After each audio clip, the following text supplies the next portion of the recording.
Hello guys, welcome back to my channel. This is Nana's Food and Fashion. If you are new to this channel, you are welcome. This channel we do yummy food recipes, and also we do sewing tutorials.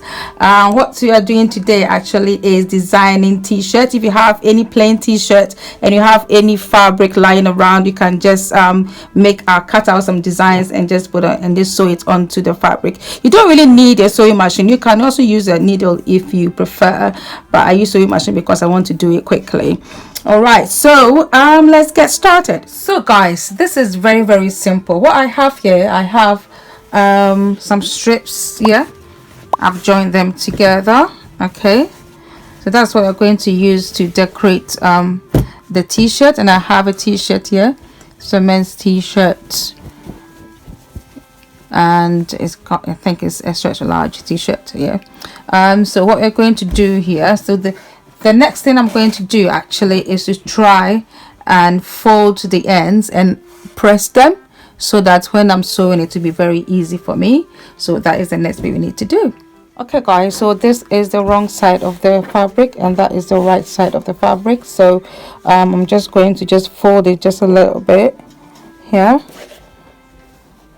and press it. It makes it very easy to sew. So you do that for all the sides. That for the other side as well. Just fold just a little bit and then just press it like this.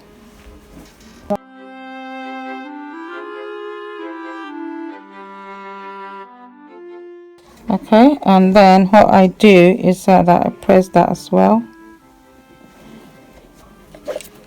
So when we're going to pin it onto the t-shirt, it should be very easy to do. Okay, so literally it's supposed to be it. Yeah, so we have a fold there, there's a crease there, so we just fold it like that.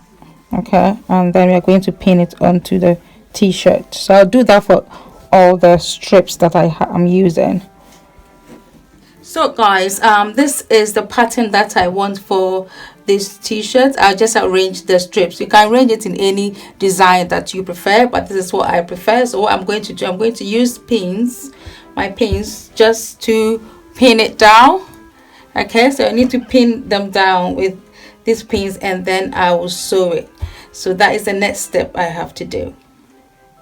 So guys, I've pinned this pattern down onto the t-shirt. So what I'm going to do now is to sew all the ends. I like sewing where I've placed the pins, so that's what I'm going to sew all the parts so that it will be much more secured onto the t-shirt. So that's the next step. Next step is just sew all of this parts. So it depends on how you place your pattern. So if you place your pattern, you have a very complex one like this one where you have to sew a lot, then it's up to you how you want to make how you want to design your t-shirt. So this is what I want to do. So I just want to sew that part and I will show it to you afterwards. Right guys, so I've sewed the fabric onto the t-shirt, as you can see nicely. All right, so it's nicely done. So it's any pattern that you want to. If you have any leftover fabric that you want to use and you have a plain t-shirt, you can still do this and you can change it, and you can, even if you have an old t-shirt and you want to just decorate it, you can still use that. And it's very simple to do. Just follow the instructions and just draw. You can even use a needle if you don't have a sewing machine, and you can just do a lot of shapes and a lot of designs for your t-shirt. I've done some of them. I've shown some of them before. For example, I have something like this, which is like a cross. All right, nice material. So you just do it and use all your leftover fabric, nice fabric, and you can do that. So please, if you like this, please like this video and please subscribe to my channel. put on your post notifications so that when I put out a new video, you'll be notified of that. Thanks for watching.